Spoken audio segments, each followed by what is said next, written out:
Hey, I'm Mcclain head, and this is my speech. Here's my speaking outline to the audience. What up?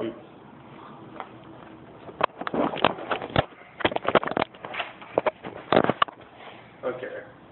Just do it. These three simple words have been the slogan for one of the most successful sports and clothing suppliers ever, Nike. I'm just about positive that every one of you has worn, as you can see, one of my friends, or is wearing right now some sort of Nike clothing. I've been a lifelong Nike supporter, as you can see. I wear it almost every day, and have done research on the history of Nike and how it came to be so popular in the world. Nike has become the world's leading supplier of athletic shoes, apparel, and sports equipment, and is not showing any signs of slowing down anytime soon. Today, I will first tell you about how Nike was invented, and second, how it has become the huge success it is today. Now that I've introduced you to Nike, let's talk a little bit of how it originated. According to the website Kicks on Fire, in 1962, Nike was founded by Phil Knight and Bill Bowerman, and was originally called Blue Ribbon Sports, but later changed his name to Nike.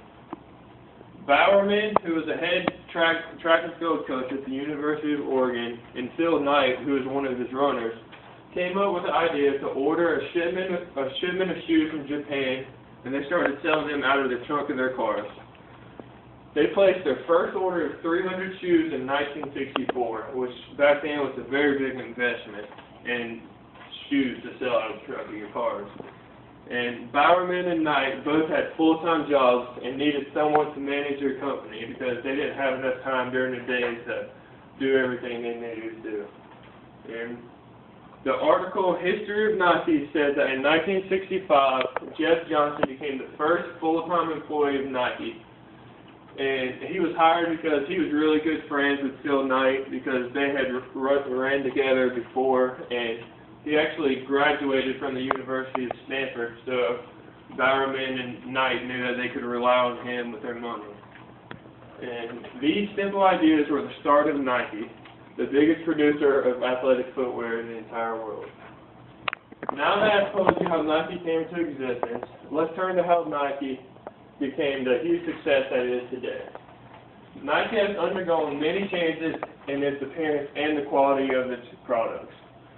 Air designs and foot cushions, like they have today, have revolutionized the industry and surpasses any other foot company or shoe company there are today. Nike has become a symbol for athletes, and almost every big-time athlete wears Nike. You can turn on the TV, look in magazines, and you'll almost always see a swoosh or some type of Nike slogan on the big-name guys. According to the book, The Story of Nike, the swoosh first appeared on a football cleat called the Nike in 1970.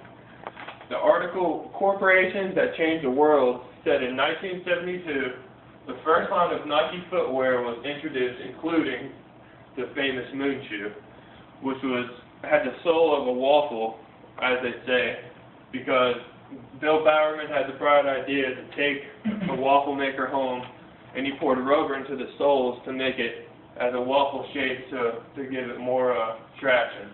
And he passed these shoes out to the Olympic athletes so they could go to the trials and try them out. And Nike started to become very popular amongst athletes and normal people when they started endorsing in the very successful athletes. The first professional athlete sponsored by Nike was an Olympic track and field runner named Steve Prefontaine. Other top athletes that were later sponsored are Tiger Woods, LeBron James, and many more people that you've heard of. In 1985, Nike made a shoe named Air Jordans, yes, after the famous Michael Jordan, the NBA basketball player. And since then, they have not slowed down at all. According to Fortune magazine, Nike reported revenues of over an unheard of $20 billion in 2011, and surpasses any other company. Since starting their business out of the trunk of their cars, Bill Bowerman and Phil Knight have come a long way to become very successful. And unfortunately, Bowerman passed away in the late 90s, but Knight is still alive to this day. In conclusion, the invention of Nike has changed the athletic apparel industry by creating products that the buyers love and love to wear.